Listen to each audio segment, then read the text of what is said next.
औरंगाबाद जिले के देव थाना क्षेत्र से इस वक्त बड़ी खबर सामने आ रही है, जहां दधपा गांव स्थित टेकारी नदी में डूबने से एक व्यक्ति जो थे वह डूबने की आशंका जताई जा रही थी। 78 वर्षीय बैजनाथ तिवारी का शव बुधवार की सुबह बरामद कर लिया गया है। बताया जा रहा है कि नदी किनारे बांस में फंसा हुआ उनका शव सुबह मिला है। शव मिलने की खबर के बाद परिजनों में कोहराम मच गया है। वहीं पूरे गांव में मातम का माहौल पसरा हुआ है। बताया जाता है कि दधपा गांव निवासी 78 वर्षीय बैजनाथ तिवारी नदी की ओर सुबह के समय मंगलवार को गए थे। इसी दौरान टेकारी नदी के किनारे उनका पैर फिसल गया और वे नदी में गिर गए। घटना के बाद काफ़ी देर तक जब बैजनाथ तिवारी वापस घर नहीं लौटे तो परिजनों ने उनकी तलाश शुरू की।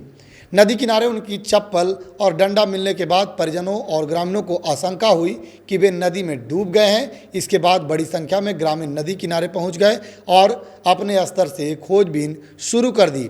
2 घंटों तक अभियान चला। बता दें, स्थानीय ग्रामीणों ने नदी में उतरकर काफ़ी देर तक बैजनाथ तिवारी की तलाश की, लेकिन देर तक उनका कोई सुराग नहीं मिल सका। घटना की जानकारी मिलते ही गाँव में लोगों की भीड़ जमा हो गई और नदी किनारे लोग जुट गए। इधर परिजन लगातार नदी के आसपास और पानी के अंदर उनकी तलाश करते रहे। वहीं परिजनों का रो रो कर बुरा हाल था। ग्रामीणों ने प्रशासन से मांग की है कि बचाव दल की मदद से नदी में व्यापक स्तर पर तलाशी अभियान चलाया जाए। उसके बाद बुधवार की सुबह तलाश के दौरान नदी के किनारे बांस में फंसा हुआ बैजनाथ तिवारी का शव बरामद हुआ। इधर एसडीआरएफ की टीम भी मौके पर पहुंची थी और शव को खोजने का काम जो था वह देर शाम तक की थी। रात्रि में अंधेरा होने के बाद उसे छोड़ दिया गया था। शव मिलने की सूचना मिलते ही मौके पर ग्रामीणों की भीड़ जमा हो गई। शव बरामद होने के बाद परिजनों में चीख पुकार मच गई है। जिस बुजुर्ग की तलाश में परिवार और ग्रामीण घंटों परेशान रहे, आखिरकार उनका शव नदी से बरामद हो गया है। फिलहाल इस घटना से दधपा गांव में शोक का माहौल है।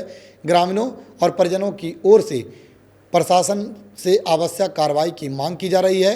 घटना ने एक बार फिर नदी किनारे सुरक्षा और बुजुर्गों की आवाजाही के दौरान सावधानी बरतने की ज़रूरत को सामने ला दिया है। अब बता दें आपको कि औरंगाबाद ज़िले में सभी ताल तलैया जो हैं, नदी जो हैं वह उफान पर है, भरे पड़े हैं। तो आम जन से भी हमारा आग्रह है जागरूकता के लिए कि कृपया उस पानी से बचे। ताल तलैया में अपने बाल बच्चे, छोटे छोटे बच्चों या बुजुर्ग व्यक्तियों को ना जाने दे। खुद भी जाएं तो सतर्कता से जाएं और लोगों को भी सतर्क करें ताकि इस तरह की दुर्घटना ना घटे। बाकी खबर को लेकर आपकी क्या प्रतिक्रिया है, कमेंट बॉक्स में बताइएगा। देखते रहें सिटी योग खबर का डिजिटल प्लेटफॉर्म सिटी योग न्यूज़। धन्यवाद।